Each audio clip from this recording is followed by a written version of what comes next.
Casino Royale. That's right, a James Bond movie that came out back in 2006 is the movie that I want to talk to you guys about today. Why? Well, I'm bored in a hotel room and I just watched it. So, Casino Royale. Let's do the review.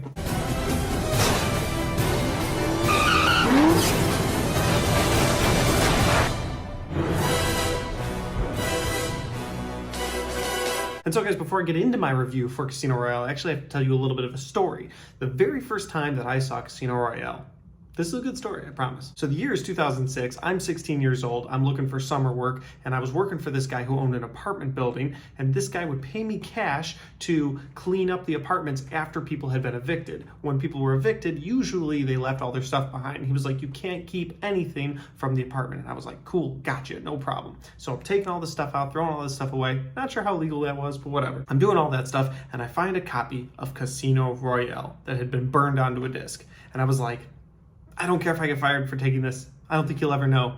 I'm taking it with me. And so I took home the copy of Casino Royale, along with a Green Day American Idiot CD and a porn magazine.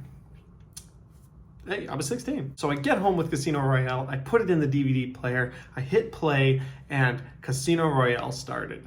And then I had to pause it for a second, but I didn't have a remote. I had a play button and a stop button. So I hit stop and I came back to it and I realized that every time I hit stop on that DVD player, it would start the movie from the beginning again. There were no scene selections, there was nothing like that, so it would just start the movie over. So over the course of the next week, I watched the opening to that movie 100 times. I love the opening of Casino Royale because it is such a badass scene, something we've never gotten from James Bond before. No matter what Bond had done in the past, nothing was as badass as the opening of that movie. And so with all that said, let's get into the synopsis of this movie. This movie is Daniel Craig's first outing as James Bond, and he had to prove himself to the fans that not only was he James Bond, but he was 007. And what I really like about this movie is that the direction and the story is that within this movie. So not only is Daniel Craig proving himself to the fans, but in this movie, it's James Bond proving to his peers that he can be 007. The fact that they were able to do that, they were able to say, hey, listen, fans, give us this movie to prove that Daniel Craig can be the next great James Bond. But also within the movie, James Bond is saying to his superiors, hey, listen, I can be the next great 007. It's mind-blowing when you look at it like that. Like, that was such a cool thing that they did. So that's one running theme for this movie. The other running theme is a poker game. A poker game where there's 150 or 115, I don't know, $100+ million that's at stake. Because the bad guy, played by Mads Mikkelsen, whose eyes bleed, it's just a great Bond villain, is trying to win all this money so he can go do evil stuff. And James Bond's like, no, I gotta win all that money so you can't go do evil stuff. And of course, while James Bond is doing all this James Bond stuff, he meets Vesper, played by Eva Green. Another reason I love this movie. So that's your setup for this movie. You've got James Bond trying to prove himself as 007. You've got Eva Green playing the love interest in this movie. And then you've got Mads Mikkelsen playing Le Chiffre, the villain whose eyes bleed. And a poker game. And all of that is the greatest James Bond movie that's ever been made. It really is. I mean, you can love the Roger Moore era. A lot of people do. You can love the Sean Connery era. A lot of people do. You can love the Pierce Brosnan. Not a lot of people. But enough people love GoldenEye, so I'll say a lot of people love that. But you can love those other eras, that's fine. Nobody likes Timothy Dalton. No one actually likes the Timothy Dalton movie, come on, just...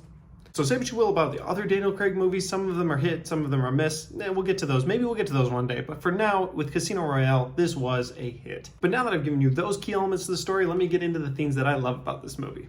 And the first thing I love about this movie is the action. Oh my God, the action scenes are great. The movie opens with this awesome double kill that's done in black and white, where it's James Bond becoming 007, but then it immediately goes to this awesome parkour scene. Parkour, in case you're not sure what that is, because it hasn't been relevant for years, was at like the height of its power back in 2006, and 007 James Bond does this parkour scene where he is finding the most unique ways to get from A to B following this bomb maker, and it is so cool.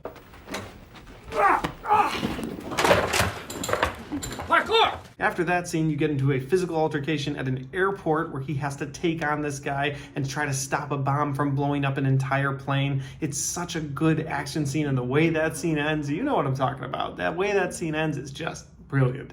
The action scenes continue from there. You get a stairwell scene at one point. You get this awesome shootout toward the end of the movie in a building that is collapsing on itself. That's pretty awesome. The action scenes in this movie do not pull any punches. There's no gadgets or gizmos that Bond has yet. He hasn't become that Bond yet. He does become that later on in this series, but he doesn't become that Bond yet. And so he is just using all his force in all of these action scenes, and it feels gritty, it feels real. And since we're on the tone of gritty, I will get into the next thing I like about this movie, and that's how dark it feels. Like, it feels like it just came out at the right time. You had the Bourne movies coming out, you had the Dark Knight trilogy coming out. It's sort of a darker hero, and they were able to merge James Bond into that mix. James Bond, who always been like the suave, like, oh, I'll beat you by pressing this pen 6 times and then you'll blow up and I'll walk away with the girl. In this movie, he's like, I'm gonna stab you in the eye with this pen, I am gonna walk away with the girl, but there's gonna be multiple girls.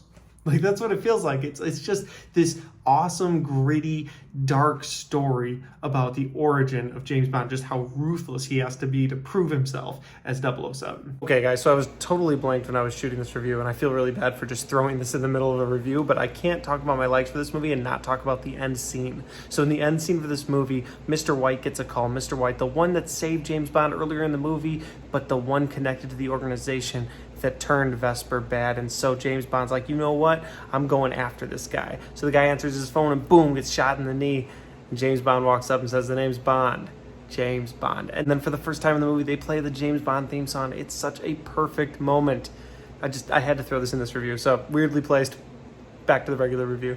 And then something I have to talk about is the runtime for this movie. It's over 2 hours. It's 2 hours and 24 minutes. And honestly, that's a really long movie, but it doesn't feel like it. This movie moves at a pace where you're not checking your watch. You're not like wondering, okay, can I skip this scene? I've seen this movie multiple times. No, the entire movie is like, every scene is needed to get to the next scene. You need to see that. None of it is throwaway. You couldn't just like cookie cutter this moment out. You need that because you get this emotion from Daniel Craig. You get this emotion from Eva Green and even Mads Mikkelsen. You see, like, he keeps losing to Bond throughout this movie, and we get to this torture scene where Mads Mikkelsen just goes crazy on Bond, and he's so upset, and you can feel that emotion coming from him. On the other side of things, you've got Daniel Craig with his emotional attachment to Eva Green's character, and it's something that character had never experienced before, but Daniel Craig's able to express that. And you kind of need those filler scenes to make this movie make you feel for these characters, and it does a great job doing that. So even though it's a longer runtime,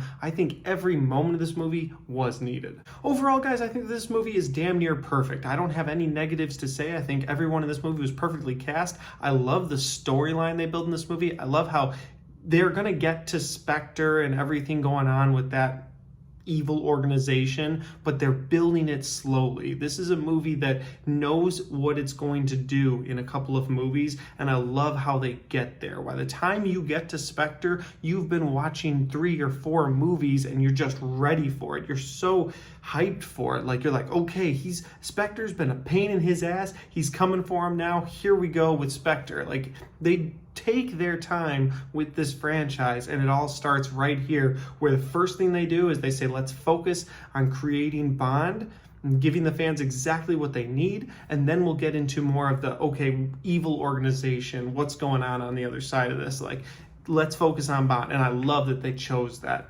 And I love this movie, guys. If you can't tell, this is one of my favorite movies of all time, Casino Royale. Have you seen it? If you have, put your thoughts in your comments in the comment section down below, because I would love to hear your thoughts on this movie too. And if you like this video, make sure you give me a like and a share, because if you share this video with your friends, it makes me happy on the inside. And finally, guys, if you haven't subscribed to my channel yet, make sure you do that, because I got a lot of content coming your way. I just kicked the table that my camera's sitting on, but I do have a lot of content coming your way. It is October, so I promise more horror movie reviews soon. Thanks for watching, and I'll see you next time.